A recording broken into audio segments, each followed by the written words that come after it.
Nuevamente darles la bienvenida a la tercera parte del módulo 1 del estudio de derechos humanos del Diplomado de Derechos Humanos y Prevención de Violencias contra la Mujer. Estamos hablando ahora de la temática de sujetas y sujetos de derechos humanos, que hace parte a lo que es el primer módulo. Cuando hablamos de este punto, un elemento que vamos a trabajar es qué entendemos como persona, qué estamos entendiendo como personas.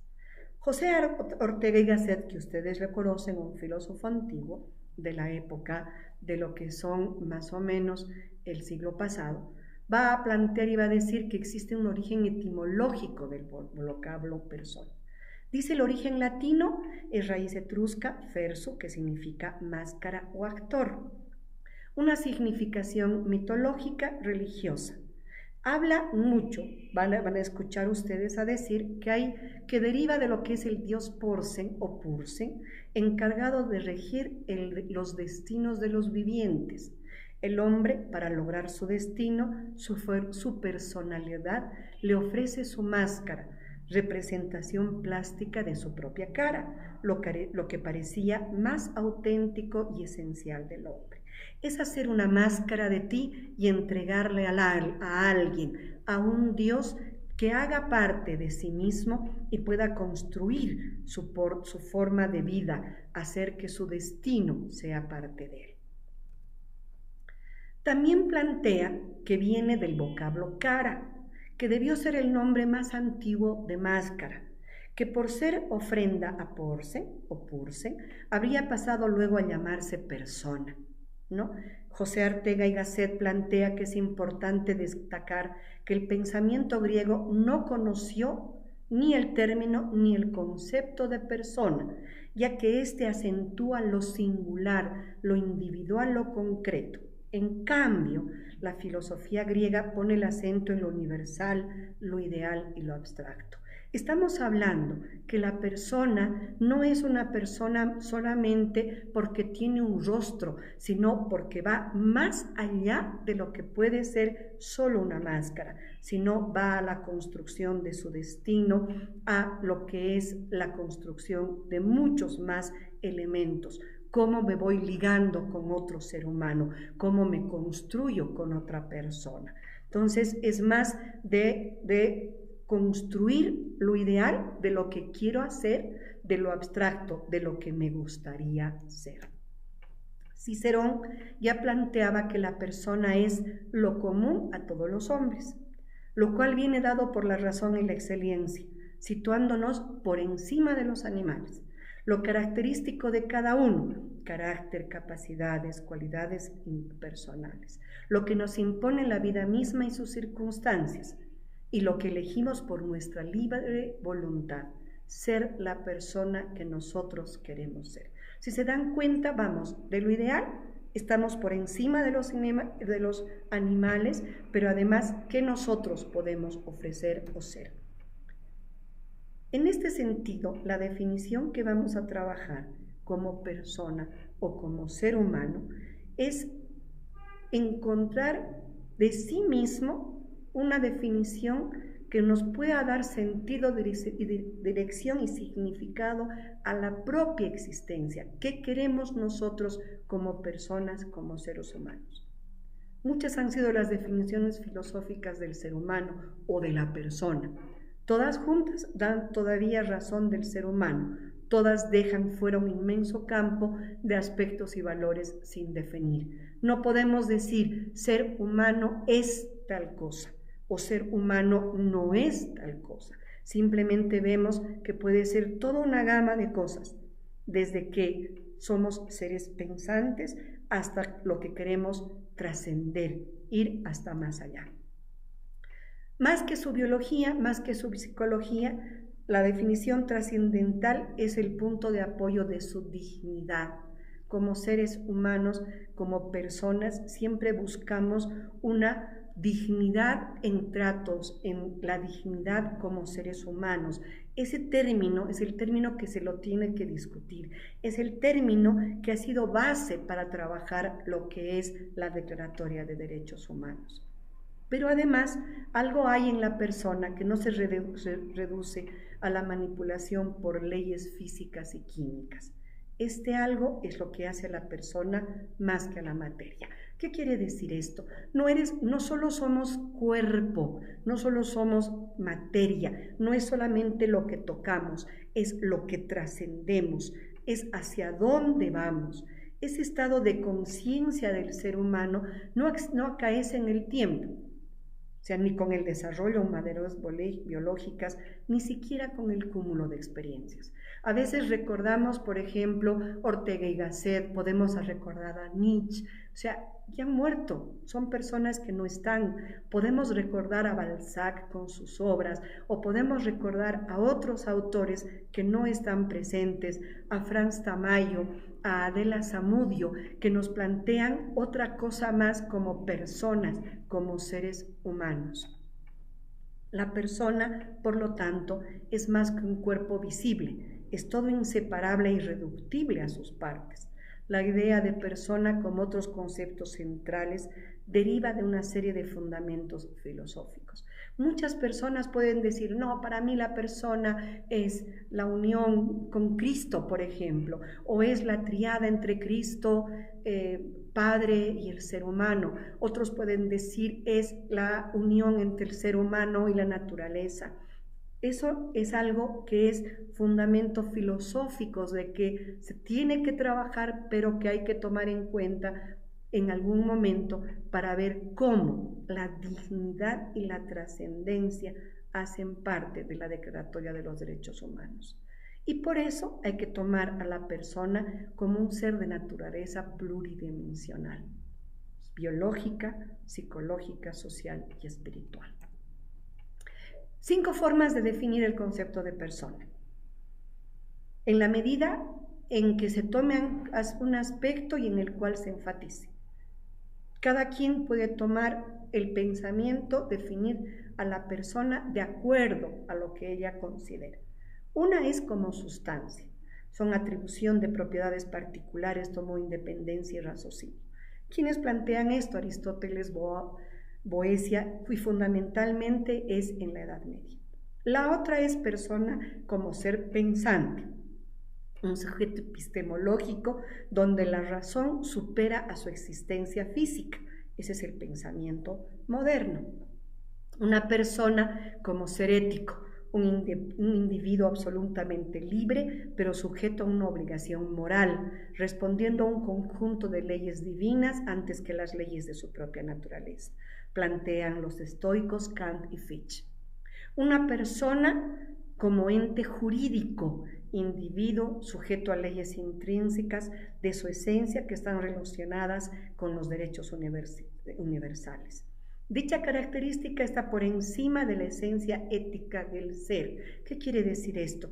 Tú puedes estar aquí, pero aquí lo que vale es qué tiene la persona en derecho universal, como derechos de trabajo, como derechos y valores de una sociedad, como tú estás trabajando. Y otros van a plantear una persona religiosa, individuos ligados a una fe, cumpliendo mandatos divinos y buscando la verdadera libertad, que lo plantean el existencialismo, el personalismo, la tradición judeocristiana, San Agustín, Pascal y Kierkegaard. Un elemento además, porque hemos partido de ver lo que es el tema de persona, porque tenemos que trabajar el tema de cuál es el grupo, cómo estamos trabajando el grupo, cuál es la génesis y el funcionamiento del grupo. Hay una estructura, hay una dinámica y hay condiciones medioambientales. Pero el grupo está formado de personas y las personas no somos todos iguales. O sea, hay una composición de elementos estáticos que va a generarse por un tamaño grupal, por características de los miembros, por sexos, por estatus y por poder.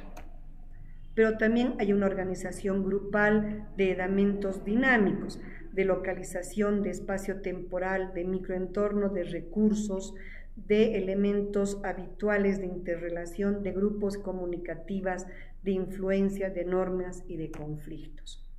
Eso es dinámico. Eso va a ir siempre en una relación concreta, en una estructura grupal, en una relación que va a cambiarse, dinámica, va a ser además procesual, va a depender de muchos otros elementos más. Los elementos estáticos van a estar ligados a tamaño, homogeneidad o heterogeneidad, a características psicosociales, a estatus, a normas grupales. Los elementos dinámicos, cohesión grupal, afiliación o membresía, a redes sociales, a medios de comunicación, sistemas ideológicos y naturaleza de las tareas. Cuando hablemos de elementos estáticos, vamos a hablar de tamaño grupal, tipos de tareas grupales, efectos del incremento del tamaño grupal. Los interdependientes, se va a generar una holgazanería social, independientes, una facilitación social, encadena desmotivación. ¿De qué depende? De una selección científica de integrantes, de una etapa del desarrollo del grupo, del volumen y de la complejidad de la tarea. Cuando hablamos de elementos estáticos de homogeneidad versus heterogeneidad, vamos a hablar de debate acerca si es mejor la homogeneidad o heterogeneidad del grupo. Vamos a hablar, se aluden a la composición sexual del grupo y a las habilidades, actitudes y destrezas. ¿Es mejor solo hombres o solo mujeres? Se ha descubierto que generalmente los grupos donde haya hombres y mujeres van a haber mayores posibilidades de generar mayores habilidades, actitudes y destrezas. Los procesos de autocategorización e identidad social facilitan o dificultan las interrelaciones, donde yo me categorizo, donde yo me siento mejor como persona, pero también en relación al grupo. La eficacia de un grupo homogéneo en cuanto al género se relaciona con las expectativas del grupo respecto a las tareas al realizar, pero estamos hablando de eficacia, ¿qué es mejor para realizar determinadas actividades, determinadas expectativas, por ejemplo? No quiere decir que sea mejor solo el grupo de mujeres o solo el grupo de hombres, sino es a las tareas que se deben realizar, ¿no?, de manera concreta. Pero también respecto a habilidades se muestran efectos de mayor eficacia en grupos heterogéneos. En educación se anima a formar generalmente grupos heterogéneos. Cuando hablamos de grupos heterogéneos también tenemos que hablar de cultura y sociedad. ¿Está bien empleado el concepto de cultura? ¿Qué se entiende por cultura? La cultura como tal ha sido modificada. Ustedes tienen en la imagen, ¿es cultura lo que se tiene en la pared o es cultura lo que se tiene en la base, en el piso, a la base de lo que de la pared? ¿Qué es cultura? Podemos tener muchos significados, distinción entre clases socioeconómicas fundamentalmente. Hay un acercamiento a una definición. Hay dos perspectivas sobre cultura. Totalista, donde plantea una perspectiva antropológica tradicional, organización y función de las culturas, no se enfocan a costumbres, ritos y creencias, que son los mecanismos de adaptación.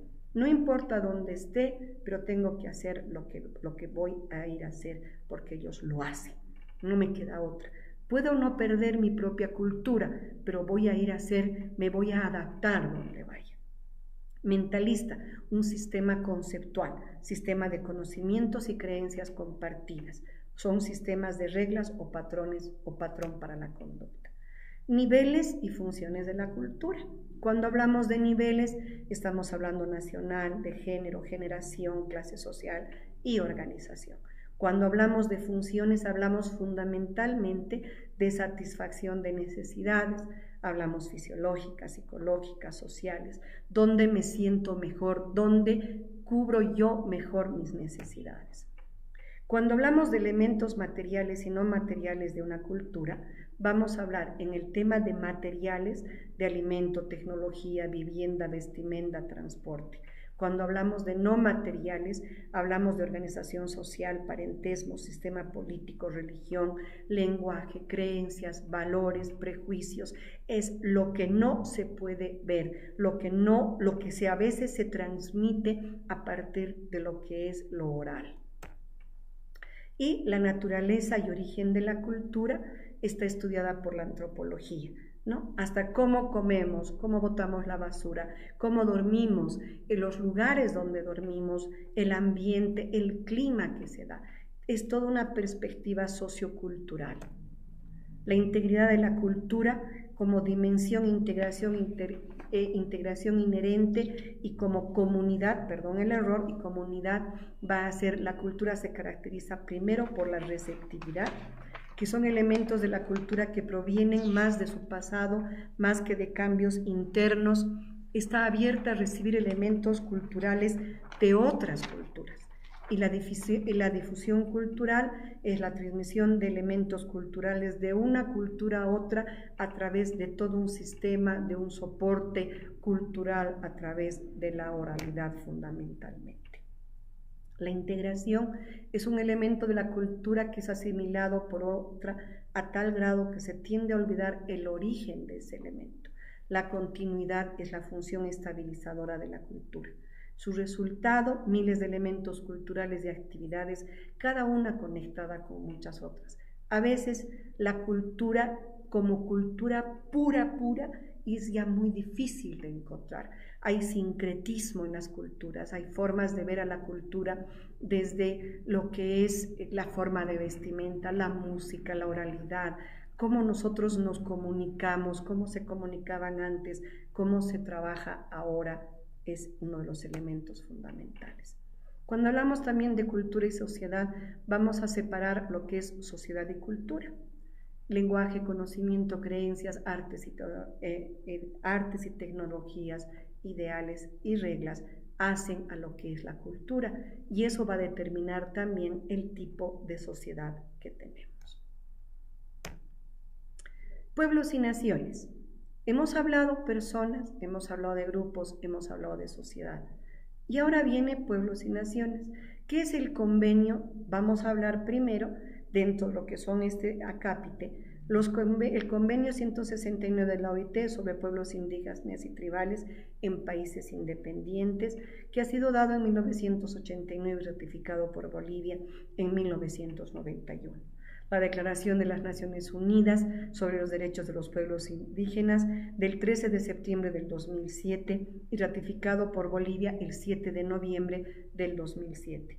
En la Constitución Política del Estado Plurinacional de Bolivia también tenemos, que está vigente desde el 7 de febrero del 2009, los artículos 3, 30 y 31, que ustedes deben revisarlo, pero en el artículo 3 fundamentalmente dice que la nación boliviana está conformada por la totalidad de las bolivianas y los bolivianos, las naciones y pueblo indígena, originario, campesinos y las comunidades interculturales y afrobolivianas que en conjunto constituyen el pueblo boliviano.